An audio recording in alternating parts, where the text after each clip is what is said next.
Hello, my name's Alan from Hyperstream. In this video we're going to be learning how to install WordPress and get you started building your own websites and blogs.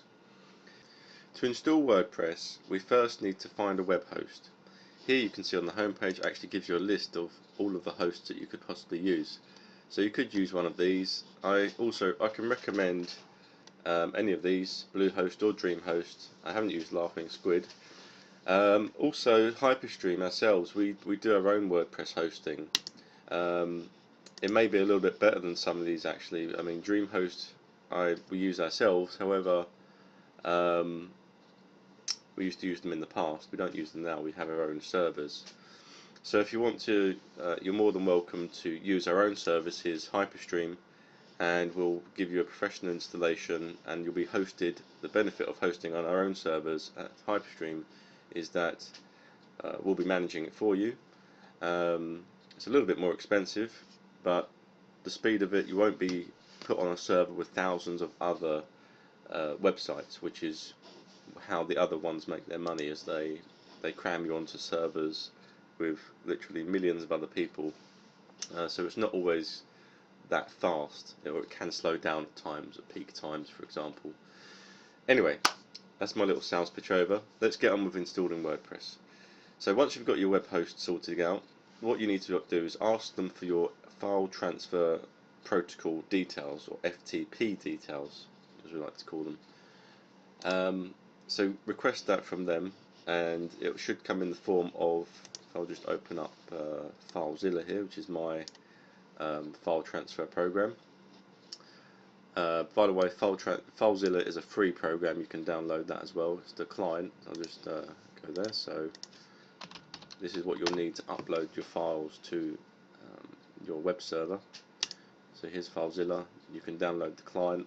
You can use this one, or you can use another one that I recommend, which is WinSCP. This is really good as well. So you can also download this one from here. And there's the installation file. Anyway, I'm going to show you using FileZilla. So we come onto here. So the first thing we do, getting ahead of myself, download WordPress. So over on the WordPress homepage, which is wordpress.org, click on the download button. Take you to the downloads page, and then click on this button here to download. Okay, that's now downloading. Once that's downloaded, we need to extract the files. So I'm just going to find that on my computer. Okay, so once you've got your file downloaded, extract the files. So this is the zip file. So using your zip program, unzip the file.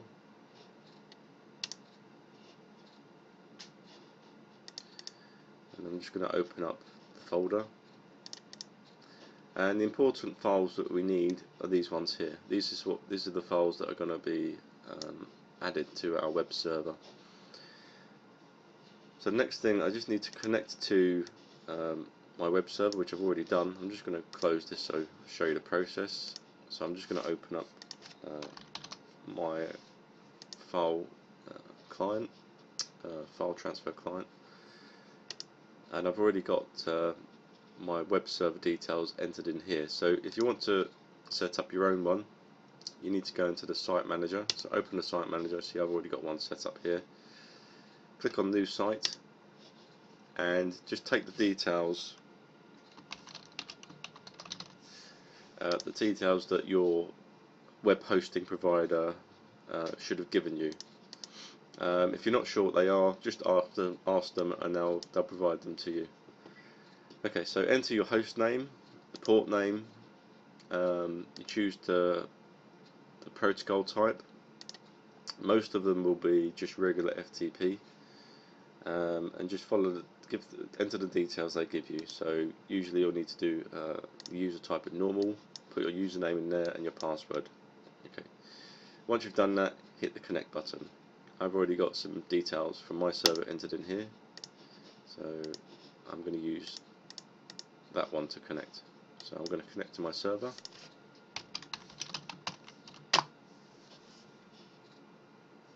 Okay, so now I'm into my server. Your file structure will probably look different from this one, but what you're looking for is a folder called public HTML. It's usually called public HTML, it's not that one. Home public HTML. So in this one I've got all of my domains listed, so I'm going to be using, for the purposes of this tutorial, dev4.hyperstream.co.uk. I'm going to open up that folder, and here we have the public folder, and this is the important folder. This is where all of the files go that we need to upload. This is going to be the public facing files. So here we've got my files here from WordPress, so I'm just going to select all of those and drag them into that folder. Okay, so now that's uploading. We just need to wait a few minutes, a few moments, and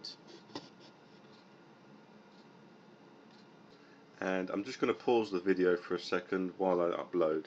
I'll see you back in a moment.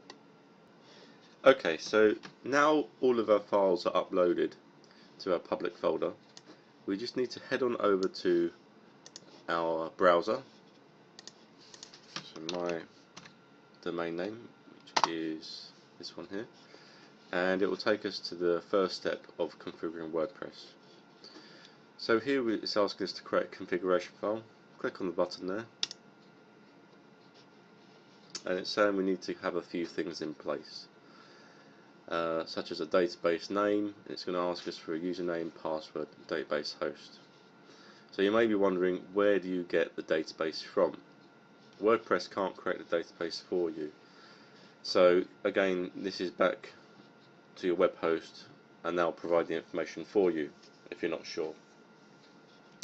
Generally this is all created through a control panel. So for my one, I create a database through some software I have installed on my web server called phpMyAdmin, and you should have something similar on your one.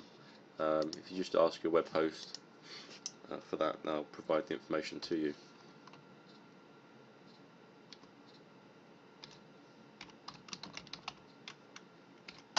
I'm just going to log into my phpMyAdmin, into my username and password, and I'm going to create a database for this new WordPress installation. So I'm just going to call this test WP. Create a database, and now I've got a fresh database created through phpMyAdmin. Again, it should be a similar setup for yourselves, but you need to ask your particular web host how to create the database, or just ask them to do it for you and provide the information. Okay, so now I'm going to set up my the next screen. So here it's asking for the database name, so that one was test WP. I'm going to enter my username, my database, and my password.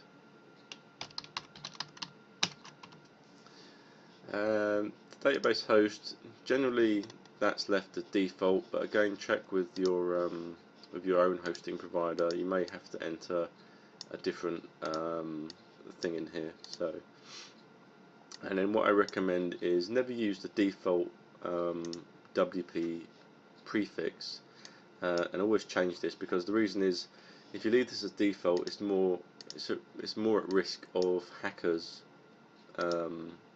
gaining access to it. But if you change this to something a bit different, then there's less risk of getting hacked, basically. So I always recommend changing this to a different prefix, so just anything random you want, and then submit the details. Okay, so what you might have is, depending on your server again, you might come up with this screen, because I've got it set up so I can't write to this particular file on my server. You may sail straight past this if you've got the correct permissions set up on your server. So I'm going to do this manually and copy and paste this into my configuration file. So I'm going to grab all this,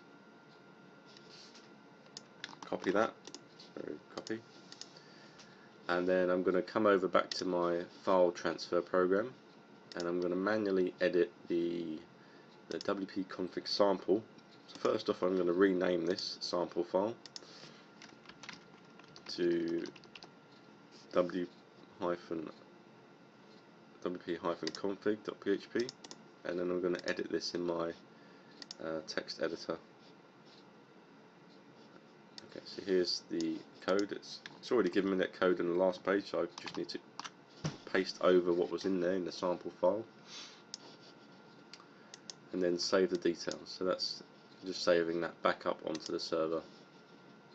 Say yes, I want to save the changes, and there, it's now overwrote the config file.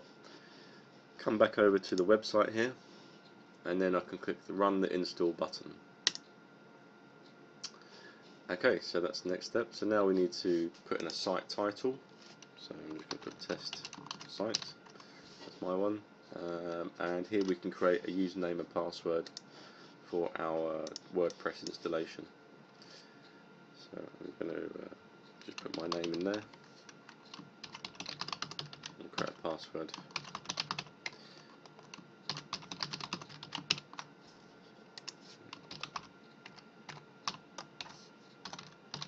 And email address. This next option here, where it says privacy, allow search engines to index this site. If you're working on a site you don't want to be indexed in the search engines, you may want to untick this. I sometimes do this if I'm working on a development site. So for example, I'm working on dev4.hyperstream.co.uk. So if I'm working on a client site that I don't want to be indexed in the search engines, I will untick this. However, you'll probably want to just leave this on, as you'll just have to turn it off later, and if you forget, then you'll be wondering why isn't my website appearing in any of the search engines. So just leave that ticked on, but I'll show you, actually I'll tick it off and then I'll show you how to find the option to turn that back on if you want to. So let's install WordPress, and then we can log in. Put in your username and password you just created.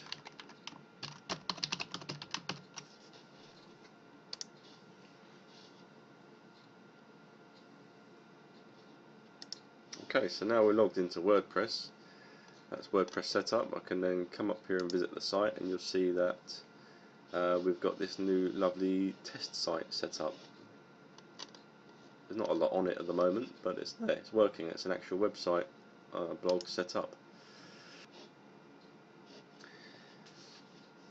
Okay, so through the installation process, we're discouraging search engines from indexing the website, which means it's not going to appear in any search engine. So what we need to do, if you want to change that option back, come into the reading settings, and here you'll see this tick box. So I'm going to if you want your website to be show in Google, then obviously untick this box and save the changes. Okay, so that's the basic setup. So that's WordPress done. Now there are a couple of things you're going to want to do just to make this whole installation complete, and there are a few things I like to do. So first off, go into the general settings and change some details here. So here's your time zone. Change your time zone to your time zone. I'm going to put London for the UK, and you can change the date format if you want to do that there. So I'm just going to save that. And the next most important thing is your permalinks. Now, I'm not going to go into the details what permalinks are particularly, but what you all you really need to know is for the best search engine optimized structure is the post name. So I'm going to just do post name / post name like that, and what that will do, it will give us a pretty permalink. So I'm just going to show you, actually, before I do that, I'm just going to come to site here and show you. If I click on a page, so sample page, if you look at the browser here, you'll notice it's got this funny question mark, page underscore ID to equal ID equals 2, which doesn't really mean a lot.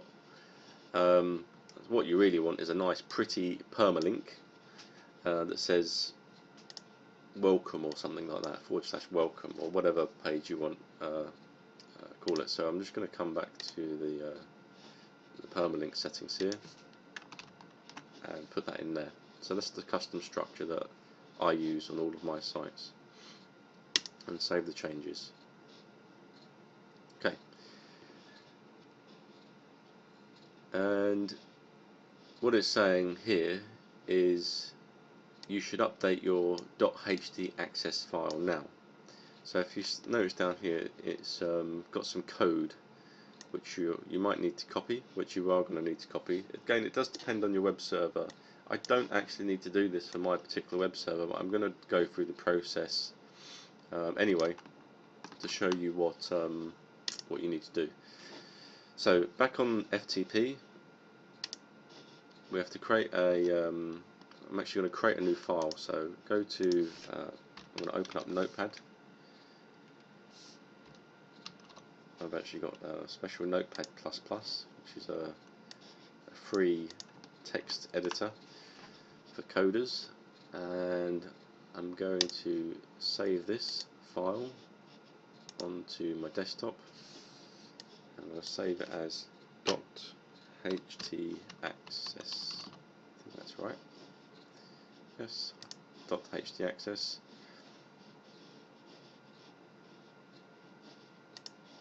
So we're going to save that file, and then we need to upload that to our public folder. And essentially what this file is doing, it's telling any visitors how it's meant to handle the requests. So here's my public folder, and I'm just going to drag that into there. Okay, that's uploaded now. Done.